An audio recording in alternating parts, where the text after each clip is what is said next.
Hello students, इस video में हम बात करेंगे इमेज ट्रेसिंग के बारे में। 3 मेन सेक्शंस रहेंगे इस वीडियो के। पहले पार्ट में हम बात करेंगे definitions of object and image. दूसरे सेक्शन में हम लोग जानेंगे कि real image and virtual image में क्या फ़र्क है या रियल ऑब्जेक्ट और वर्चुअल ऑब्जेक्ट में क्या फ़र्क है। और तीसरे सेक्शन में हम बात करेंगे कि साइन कन्वेंशंस कैसे ली जाती हैं। जब आप मिरर फार्मूला और लेंस फार्मूला इस्तेमाल करते हैं तो इमेज डिस्टेंस और ऑब्जेक्ट डिस्टेंस का साइन आप कब पॉजिटिव लेंगे और कब नेगेटिव लेंगे। चलिए, इसके लिए आप इस एग्जाम्पल को रेफ़र कीजिए। इस एग्जाम्पल में एक मिरर दिखाया गया है और उस पर ये 2 इंसिडेंट रेज दिखाई गई हैं। According to geometrical definition, The object is the point of intersection of the incident rays. किसी भी ऑप्टिकल डिवाइस के लिए, let it be a mirror or a lens, microscope, telescope, anything, point of intersection of the incident rays वो उसके लिए object होता है। इस डायग्राम के हिसाब से जो 2 इंसिडेंट रेज इस तरफ गई हैं, इनका इंटरसेक्शन पॉइंट आपको बियॉन्ड द मिरर कहीं नहीं मिलेगा। The point of intersection is eight this location and that is why this is the object. इसको हम ऑब्जेक्ट इसलिए नहीं कह रहे हैं क्योंकि ये सोर्स ऑफ लाइट है। ऐसा हो सकता है कि point of intersection of incident rays ऐसे पॉइंट पर मिले जहां पर कोई सोर्स ऑफ लाइट प्रेजेंट ही ना हो।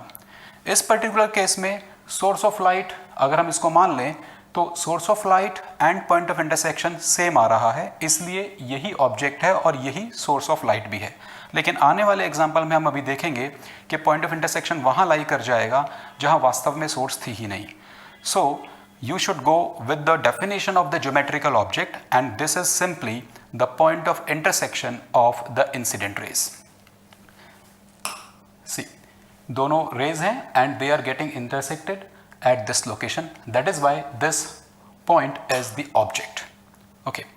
In this example, ये दोनों रेज मिरर पर पड़ी और इनका intersection point before the mirror कहीं पर भी आपको नहीं मिलेगा। Okay. They will be intersecting at this location. So geometrically this should be the point of intersection and hence the object. But source of light is definitely not present at this location. Source of light तो इस mirror के left hand side पर कहीं ना कहीं होगी। तो ये एग्जांपल में हम देख रहे हैं कि source of light and point of intersection of incident rays which we call object may be different. Okay, so you should always go with the definition. See, in this example these are 2 incident rays, this one and this one. So incident rays after getting reflected they are going to diverge, so they will not have their intersection anywhere beyond this mirror. Intersection इन दोनों reflected raise का ये point हो सकता है। Okay, सो जिस तरीके से intersection point of incident raise को हमने ऑब्जेक्ट बोला था, बिल्कुल वैसे ही रिफ्लेक्टेड रेज का जो पॉइंट ऑफ इंटरसेक्शन होता है उसको आप ज्योमेट्रिकल इमेज बोलते हैं। अगर वो लेंस है तो आप रिफ्रैक्टेड रेज के इंटरसेक्शन पॉइंट को ज्योमेट्रिकल इमेज बोलेंगे। So in this diagram this is the image. Okay, so this is the image. Next example, in this case also this and this are the incident rays and after getting reflected they are coming backward and making an intersection point on the axis, hence this is the image of this case. Fine, I think you now are comfortable with the object and image. चलिए अब देखते हैं कि real object किसको कहेंगे, virtual object किसको कहेंगे और रियल एंड वर्चुअल इमेजेस में क्या फ़र्क होता है। इस एग्जांपल से स्टार्ट करते हैं। इस एग्जांपल में इन दोनों इंसिडेंट रेज का पॉइंट ऑफ इंटरसेक्शन ये पॉइंट था और इसलिए हमने इसको ज्योमेट्रिकल ऑब्जेक्ट कहा था। ओके, अब आप सोचिए कि ये दोनों इंसिडेंट रेज इसी पॉइंट से ओरिजिनेट हो रही हैं, means source of light should also be at this location. So यहाँ पर आप जिस पॉइंट को ऑब्जेक्ट कह रहे हैं वही location actual source of light भी है, इसलिए आप इस ऑब्जेक्ट को रियल ऑब्जेक्ट बोलोगे। Okay, so if the point of intersection of the incident rays happens to be at the same location as that of the position of the source of light, then the object is said to be a real object. Okay, in this case the rays are coming from the left side of the mirror while they are intersecting at a point which is beyond the mirror. So this is the point of location, this is the location of the object but rays of light are not definitely coming from this point. Hence, in this case, this object is not real object. Source of light should be somewhere on this side, while the point of intersection is on this side. Hence, this object is a virtual one. Let's now take the example of virtual and real images. Okay. In this example, the reflected rays are diverging on that side of the mirror. So the point of intersection cannot be on that side, and it is coming out to be on this side.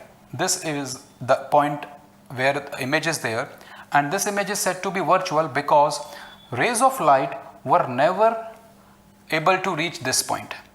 जो rays of light हैं, they were reflected back right from the mirror, so they never reached this point, while we are taking the location of image at this point. So this is a virtual image. इस reason में light rays कभी पहुंची ही नहीं, जबकि हम बोल रहे हैं कि इमेज यहीं पर है. ऐसे केस में बनने वाली इमेज को आप वर्चुअल इमेज बोलते हैं. ऑन कॉन्ट्रेरी, अगर आप इस केस को देखें तो इस केस में रिफ्लेक्ट होने के बाद लाइट जहां इंटरसेक्ट करती हुई नजर आ रही है, वहां पर उसकी एक्चुअल प्रेजेंस है. Light was actually there, present at the point of intersection, and hence this particular location is known as the real image. So distinguish अगर हम दोनों में करते हैं, अगर reflected या reflected rays का जो geometrical intersection point है वो light rays की physical presence के साथ मैच करता है तो आप उसको real image बोलते हैं. जबकि अगर geometrical intersection रिफ्लेक्टेड या रिफ्रैक्टेड लाइट रेस का किसी ऐसी लोकेशन पर है जहां पर ये कंफर्म है कि लाइट रेस कभी पहुंची ही नहीं है, तो ऐसे एक केस में आप इमेज को वर्चुअल इमेज बोलते हो. चलिए अब जानते हैं साइन कन्वेंशन के बारे में. जब हम कोई न्यूमेरिकल सॉल्व करते हैं तो आप मिरर के केस में मिरर फार्मूला, लेंस के केस में लेंस फार्मूला इस्तेमाल करेंगे, and during that time you will need the sign conventions for putting the values of image distance and object distance. इस रिगार्डिंग क्या रूल्स हैं? There are only 3 rules. First rule is that all of the distances are to be measured from either the optical center in case of lens or from the pole in case of mirror. अगर आप mirror use कर रहे हैं तो सारी की सारी distances pole से नापी जाएंगी. अगर आप लेंस इस्तेमाल कर रहे हैं तो सारी की सारी distances लेंस के optical center से नापी जाएंगी. Means direction will be extended from the center point towards the actual location of object or image. See, in this example, the pole of the mirror is here and the real object is here. तो direction हमेशा आप measurement की pole से start करेंगे. So this would be the direction of measurement. Okay. Now this is the direction of measurement while the incident rays were coming from this direction. ये दोनों directions opposite हैं. इसलिए इस केस में आप इमेज डिस्टेंस, ऑब्जेक्ट डिस्टेंस का जो sign लेंगे वो नेगेटिव लेंगे. जो भी डिस्टेंसेस अपोजिट डायरेक्शन में नापी जाएंगी, opposite to the incident rays, उनको आप नेगेटिव लेंगे, और अगर वो सेम डायरेक्शंस में नापी जा रही हैं तो आप उसको पॉजिटिव ले लेंगे. Okay, so in this case this is going to be negative. Fine. In the second case, this is the pole, this is the location of the object, and this was the virtual object. So direction of measurement will be from left to right. Okay, and the direction of incident rays was also from left to right. तो इस case में incident rays की direction और object distance को measure जब आप करते हो पोल से start करके, तब जो direction of measurement आती है वो दोनों डायरेक्शन सेम आ रही है, इसलिए इस u को, ऑब्जेक्ट डिस्टेंस को आप पॉजिटिव लोगे. थर्ड केस में अगर हम इमेज की बात करते हैं, सो ये पोल है और इमेज की लोकेशन हमें यहाँ पर मिली थी. हमेशा की तरह आप पोल से मेजरमेंट को स्टार्ट करोगे. सो measurement will go in this direction. Incident raise were also moving in this direction. This was the incident ray. Hence, since the direction of incident ray and that of the image distance is same, therefore this will be taken as positive. And in this last example, you can see measurement की जो direction होगी, it will again be from pole towards the location of the real image, while the incident rays were moving towards the mirror in opposite direction. So ये जो दोनों directions हैं, they are opposite and hence the distance will be negative. Okay, so I hope आप लोगों को समझ में आया होगा।